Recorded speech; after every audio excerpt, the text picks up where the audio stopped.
All right, everybody, this is very, very cool because as the NCAA tournament gets to its Final Four, we have a head coach here formerly at Memphis, formerly at Georgia Tech. He spent 7 years at both of those stops. He went to the NCAA tournament 5 times, won the conference tournament 4 different times, and won the regular season conference championship twice. He's now the new head coach at UNLV, and we have a lot of his vibes on this show. Joining us here on the program is Josh Pastner. Coach, how we doing? I'm doing very, very well. Thanks for having me on. Let me just tell you this. This right now, being part of the UNLV Running Rebels men's basketball program, I got to pinch myself. I'm going on literally no sleep. Since I got the call that I got the job, I've literally have gone on no sleep. But I don't feel tired. And part of that is because the adrenaline, the excitement, the enthusiasm, the awesomeness. I mean, it's just outstanding. So the motor is ticking and running, and I'm just so darn just happy, blessed, fortunate to be able to sit in this chair.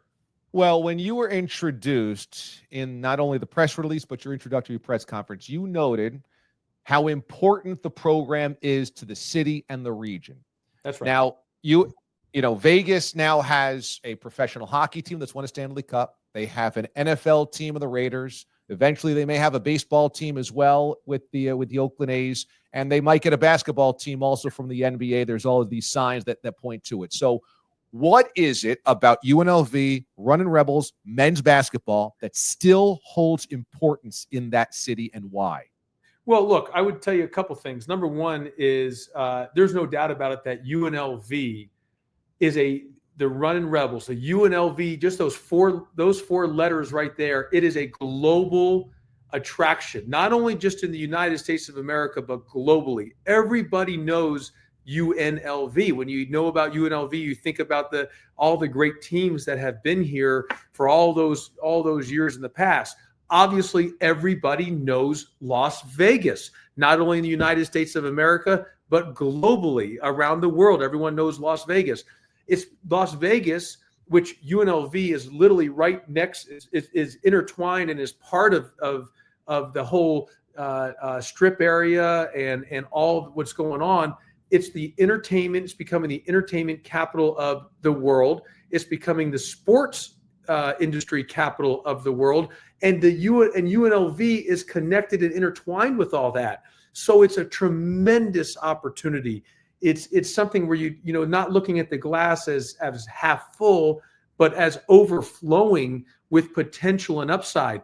And on top of that, people are wanting and are hungry to get back in and be excited and enthused and rooting hard for their Running Rebels basketball team here with UNLV. That's what they want. And so I've been tasked with the responsibility, with the job, because it's not my team. It's not my team. This is their team. This is Las Vegas team. This is Running Rebels team. This is the alumni team, all the former players team. I just am sitting in the chair to help try to navigate that and lead that back and get everyone excited again. And so that's going to be rolling up your sleeves, putting your hard hat on, getting in the trenches, obviously rallying the community and getting community involvement, rallying the students, and then getting great players, coaching them up hard, and winning games at the same time.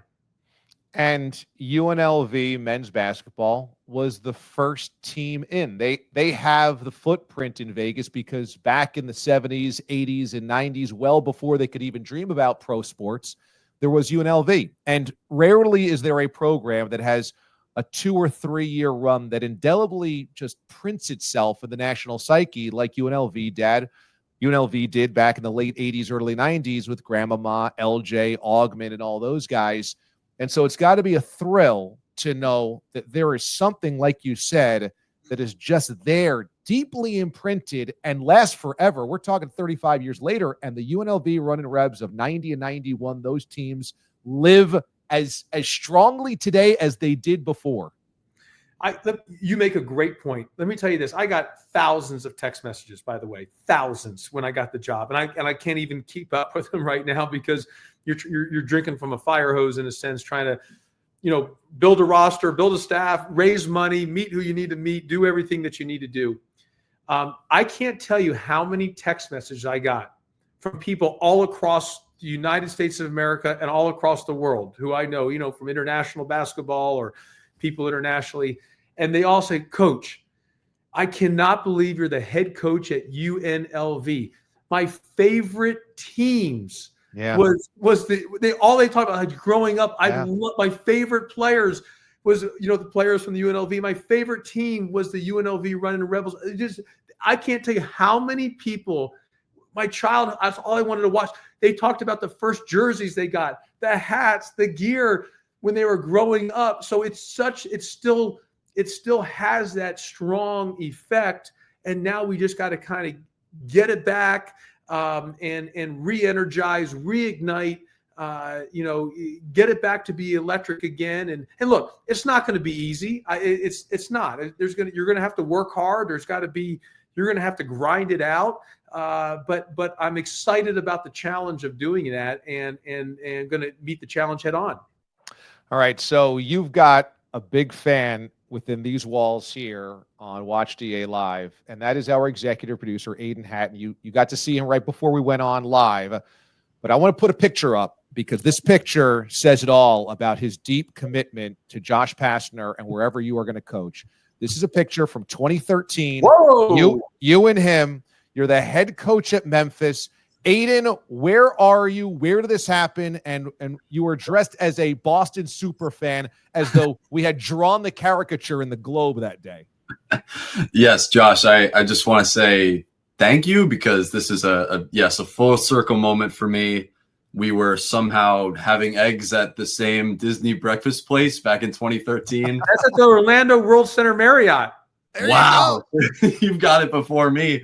Yes, my parents thought I was crazy at 13 years old to recognize the, at the time, Memphis basketball coach. And, my dad doubted it for a second, had to Google that your team was there for a tournament. And my mom was supportive enough to go over and ask for the picture of you and me. So I guess my question follow-up is how much has changed or how much has stayed the same since this moment? Well, that's amazing. What a great picture, and congrats to you for all your success and being able to be where you are now, and how crazy time is. It just shows you never know. That's amazing. What I would tell you is one of the great compliments I get from people is, you're the same person who you were, whether it was back when you were a high school player or a college player, or the head coach at Memphis, the head coach at Georgia Tech, or doing ESPN, or doing being the head coach at UNLV. You're the same guy.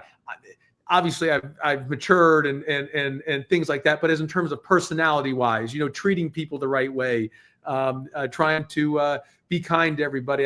My philosophy on life hasn't changed, and so that's one of the great compliments I can always get, that you've stayed the same true philosophy and how you believe in dealing with people, whether it was before you're a head coach or even during a head coach or after head coach. And so I've been the same guy in a sense in that way. And that is a really cool thing. And look, I would tell you that I've grown as a coach. I'm a better coach today than I was when I was a coach at Memphis or when I was a coach at Georgia Tech. And I'll probably be a better coach 5 years from now when I'm as the UNLV head men's basketball coach than I was today at 47. That's just part of growing and learning. And so I'm excited to be able to continue to the maturation process of my coaching from the times I had at Memphis, Georgia Tech, and even the 2 years really studying the game, being away from it, being in television, being in media, and now coming back to really now do what I've learned and really take those thoughts and put it to a team now. Well, you are known as one of the great guys in the sport. However, there is a reason that America can be very angry with you, and that is because of your recruitment of Jon Scheyer way back when at Arizona. Scheyer ends up becoming a Duke legend. He then ends up being the Duke head coach, and now Duke may win a national championship. And if you root against Duke, you're like, how are they still this good after Coach K? Once upon a time, you were lead recruiter on him at Arizona, and you invited him down there right in the midst of the NCAA tournament, and you're figuring, you know what, we might be in the Final Four. Sheyer's on campus. We're going to nail him. And you guys lose to Illinois in the Elite Eight, and he comes on campus, and it's a morgue. and you lose Scheyer to Duke. And now look, we have another however many years of a dynasty at Duke. So what? How'd this happen? Let me tell you this. I spent so many hours and hours and hours and trips to go see Jon Scheyer and phone calls to call Jon Scheyer and going to his home to see Jon Scheyer and just the amount of time and energy that I exhausted for multiple years now in recruiting Jon Scheyer to the University of Arizona. And we had a visit scheduled. I'll never forget this. A visit scheduled on Monday. So we played an Elite Eight game on Saturday, but we had scheduled a visit prior and earlier, like a week or two before. And on that Monday, Tuesday for a visit for Jon Scheyer to visit the University of Arizona. And we ended up playing Illinois in the Elite Eight in basically in Chicago. It was a home game for them. They were the number one team in America. And we were up 14 points with under the 4-minute media timeout. No. Listen, under the 4-minute timeout, it was like the barn. They had this, I forget it was called. It was the barn that we played at. It was so many Illini fans there. The place was eerily silent. They were shocked that we were going to go to the Final Four and their dream season would have ended. Bruce Weber, you looked at him down the sideline at the time. He looked like a ghost. He had just seen a ghost. Like, what has happened? How we lost that game irks me still to this day. It's unbelievable. It was one of the greatest comebacks for a team to happen with under the 4-minute media timeout. We ended up going to overtime. Momentum shifted. They won the game when they went to the Final Four. We come back late Saturday night. Jon Scheyer's coming on. I'm getting the whole visit prepared. I am literally sick to my stomach. The entire city is it's like death had happened. I mean, it was unbelievable. Zero energy. It was just gray and outside. It was just a bad visit. He comes on the visit. He's there for a couple of days. It was not a good visit. Coach Olson was out of it. We were all out of it. Nobody wanted to be there. And he goes to Duke, and the rest is history. And the butterfly effect is he might end up being there for 30 years. Well, I tell you this, he's, with all due respect to Coach K, who I love and is probably one of the greatest, if not the greatest coach of any sport, he's recruiting better than Coach K, for crying out loud. I mean, it's unbelievable what this guy's done. You got to credit Jon Scheyer. I don't think anyone's beating him. I think they're winning the national championship. I just don't see anyone stopping him right now. And they got the best player in America in Cooper Flagg.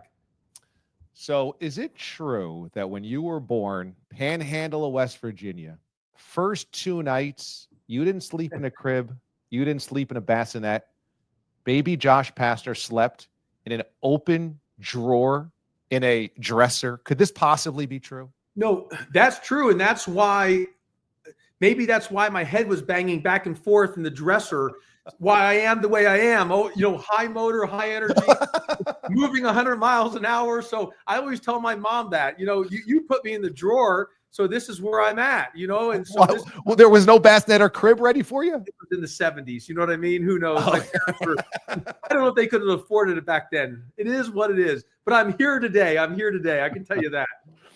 I have heard that, like me, you are a passionate fan of white rice. I love white rice. Are you with me on this, March? I love rice in general, whether it's white rice, chicken fried rice, love rice. Brown rice. Oh. I can rice pilaf. It doesn't matter. Anytime I go to a restaurant, and they have like your sides. I said, "Can you make rice as your side?" And listen to me.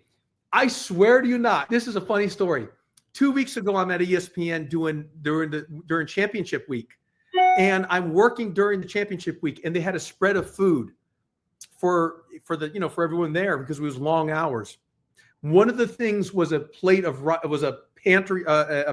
rice. I must have got 6 servings filling my plate up. It was just white rice, nothing else on it, just the white rice. And I'm telling you, so I ate 2 plates, and I wanted to go back for a third. I did, and then I figured people are looking at me, so I took and went around the corner, and sat where no one could see me and ate. And then I thought like I came back kind of like was hiding it to get another scoop of rice. So yes, I'm a rice guy all the way through. No, wait a second. You're a bit of a crazy person then. Was there anything on the rice? Did you add soy sauce or some type of dipping sauce? Or there was nothing on the rice, but I will add barbecue sauce. I will add sweet and sour sauce. I can do soy sauce. Sometimes I can, I can put relish on the rice. I'll put beans on the rice. I am a rice guy. In fact, on the other night, I was in the office really late. I was trying to find, obviously in Vegas, there's a lot of things that are open, but I just wanted to find something that you could just get something light. And I went to there, I was looking at the menu, and they had a rice bowl. And I said, I just want the rice bowl, but can you put an extra? They said, you want chicken? I said, I'll take some chicken, but can you do double scoop of rice? And so that I am a rice guy through and through.